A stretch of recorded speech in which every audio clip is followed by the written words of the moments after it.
अगर देश की भुखमरी उनकी पॉलिसीज के तहत, उनके प्रोग्राम के तहत खत्म हुई है, तो उन्हीं के प्रोग्राम के तहत किसान की सुसाइड दर भी कम हो सकती थी अगर वो करते तो, लेकिन वो नहीं किया इन्होंने। और जो उनकी रिपोर्ट आई 2006 में आई हुई है, 2006 से लेकर आज तक वो नहीं किया जा रहा। अगर उसके हिसाब से भी किसान को उनकी फसल का भाव दे देते हैं, प्राइस इंडेक्स बहुत पीछे रह गया, उसके बाद ये आ गया किसानों की सुसाइड होने के बाद, अगर उस पे भी किसान को फसल का भाव दे देते हैं ये लोग, तब भी गेहूं का रेट 4,300 रुपया बनता है पर क्विंटल। तो WTO तो यही कह रहा है ना कि खुली मंडी बन जाए, एक खुले मंडी बनेगी तभी चलेगा। लेकिन हमारा ये मानना है कि हमारे देश का किसान, जिसको बिल्कुल नामात्र सब्सिडी मिल रही है, वो केवल अपने बलबूते, अपनी जेब से अपना अनाज पैदा कर रहा है, एक तो वो उसका मुकाबला नहीं कर पाएगा।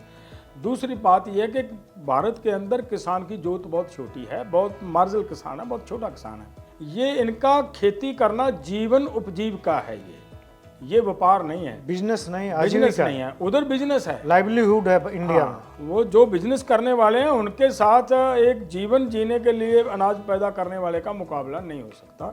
जो हमारे प्रधानमंत्री जी का अब तक का जो स्टैंड है वो अच्छा स्टैंड है, लेकिन कल को किसी तरह का उनके राष्ट्रपति के दबाव के नीचे आकर किसी तरह का कोई करें, वो बर्दाश्त नहीं होने वाला।